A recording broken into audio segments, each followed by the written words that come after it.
Hello friends, स्वागत है आप सभी का आपके अपने YouTube channel book hype educator पर। तो आज हम लोग इस वीडियो में 14 सितंबर के करंट अफेयर्स के बारे में डिस्कशन करेंगे। तो चलिए शुरू करते हैं। तो इसमें जो फर्स्ट क्वेश्चन है, पहला प्रश्न है कि हाल ही में बहरीन इजराइल के साथ समझौता करने वाला कौन सा अरब देश बन गया है। तो बहरीन जो है इजराइल के साथ समझौता करने वाला चौथा अरब देश बन गया है।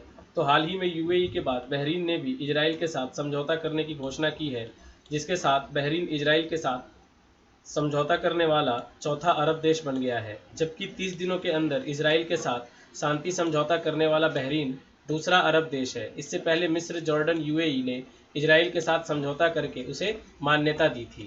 तो अब आते हैं दूसरे प्रश्न पर। दूसरा प्रश्न है कि राजद नेता और लालू प्रसाद के सबसे करीबी रघुवंश प्रसाद सिंह का हाल ही में कितने वर्ष की उम्र में निधन हो गया। तो इसका सही उत्तर है 74 वर्ष। तो राजद नेता और लालू प्रसाद के सबसे करीबी रघुवंश प्रसाद सिंह का हाल ही में 74 वर्ष की उम्र में दिल्ली के एम्स में निधन हो गया है। रघुवंश प्रसाद सिंह ने 23 जून को पार्टी उपाध्यक्ष के पद से इस्तीफा दिया था। उनके निधन पर प्रधानमंत्री नरेंद्र मोदी ने कहा कि जमीन से जुड़ा और गरीब को समझने वाला नेता चला गया। तो अब आते हैं तीसरे प्रश्न पर। तीसरा प्रश्न है कि हाल ही में किसने देश के बैंकों में एक समान compliance practices uniform compliance practices लागू करने के लिए दिशा निर्देश जारी किए हैं। तो इसका सही उत्तर है सी, भारतीय रिजर्व बैंक। तो भारतीय रिजर्व बैंक ने हाल ही में देश के बैंकों में एक समान compliance practices uniform compliance practices लागू करने के लिए दिशा निर्देश जारी किया है, जिसके तहत बैंकों को बोर्ड द्वारा मंजूर कंप्लायंस पॉलिसी के लिए चीफ कंप्लायंस ऑफिसर की नियुक्ति करनी होगी। इस सीसीओ के पास बैंकिंग या वित्तीय सेवाओं में कम से कम 15 वर्ष का अनुभव होना चाहिए। तो अब आते हैं चौथे प्रश्न पर। चौथा प्रश्न है कि प्रधानमंत्री नरेंद्र मोदी ने हाल ही में किस राज्य के क्षेत्र से संबंधित 3 प्रमुख परियोजनाओं का उद्घाटन करते हुए राष्ट्र को समर्पित किया है। तो इसका सही उत्तर है बी, बिहार। तो प्रधानमंत्री नरेंद्र मोदी ने हाल ही में बिहार में क्षेत्र से संबंधित 3 प्रमुख परियोजनाओं का उद्घाटन करते हुए राष्ट्र को समर्पित किया है। इनमें से 3 परियोजनाओं में पाराद्वीप हल्दिया दुर्गापुर पाइपलाइन परियोजना के तहत दुर्गापुर बांका खंड और 2 एलपीजी बॉटलिंग संयंत्र शामिल है।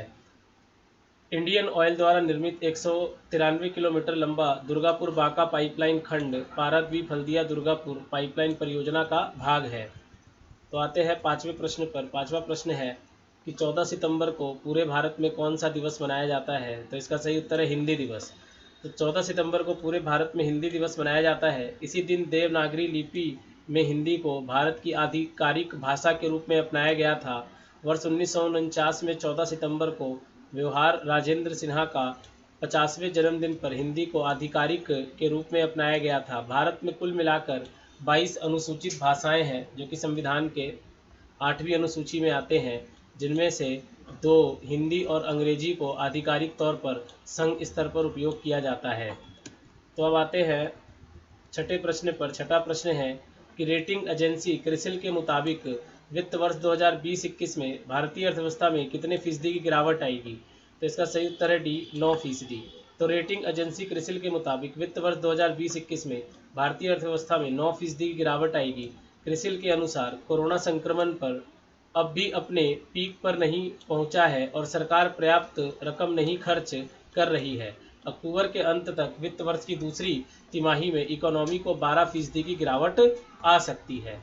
तो अब आते हैं सातवें प्रश्न पर। सातवां प्रश्न है कि आईसीसी ने यूएई के कितने खिलाड़ियों को भ्रष्टाचार निरोधक संहिता के उल्लंघन के आरोप में निलंबित कर दिया है। तो इसका सही उत्तर है 2 खिलाड़ियों को। तो आईसीसी ने हाल ही में यूएई क्रिकेट टीम के 2 खिलाड़ियों आमिर हयात और अशफाक अहमद को भ्रष्टाचार निरोधक संहिता के उल्लंघन के आरोप में अस्थायी तौर पर निलंबित कर दिया है। इन दोनों खिलाड़ियों पर आईसीसी भ्रष्टाचार निरोधक संहिता के अनुच्छेद 2.1.3 के तहत पहला आरोप लगाया गया है। अब आते हैं 8वें प्रश्न पर।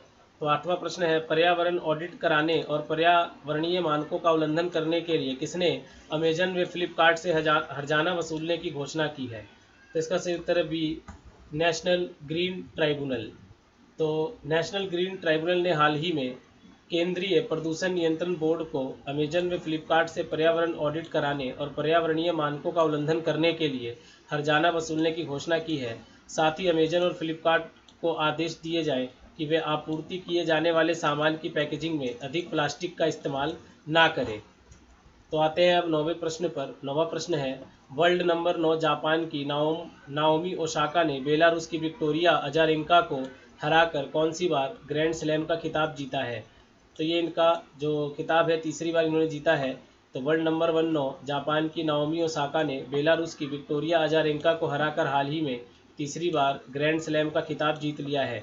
साथ ही नाओमी ओसाका पहला सेट हारने के बाद 26 साल में फाइनल में जीतने वाली पहली खिलाड़ी बन गई है। नाओमी ओसाका को प्राइज मनी के तौर पर $3 मिलियन मिले हैं।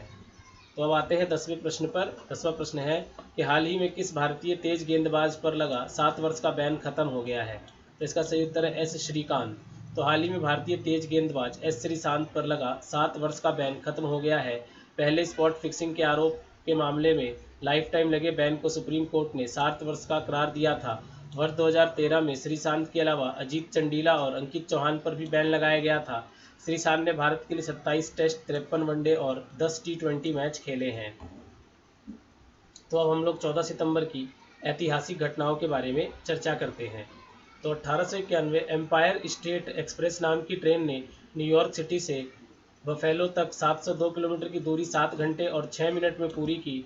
इस दिन यह ट्रेन अपनी सबसे ज़्यादा स्पीड 132 किलोमीटर प्रति घंटा की रफ्तार से चली, जबकि इसकी औसत स्पीड 98.8 किलोमीटर प्रति घंटा थी।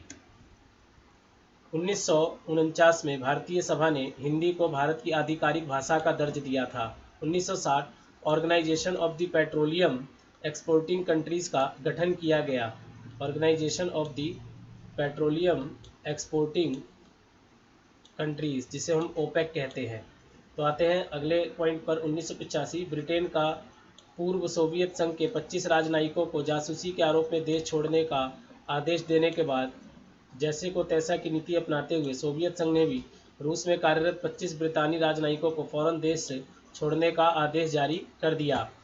तो आते हैं अगले बिंदुओं पर। 1982 हॉलीवुड की जानी मानी अभिनेत्री और मोनाको की राजकुमारी ग्रेस केली का मोंटे कार्लो में एक कार दुर्घटना में निधन हो गया। सन 2000 माइक्रोसॉफ्ट ने विंडो एमी लॉन्च किया था।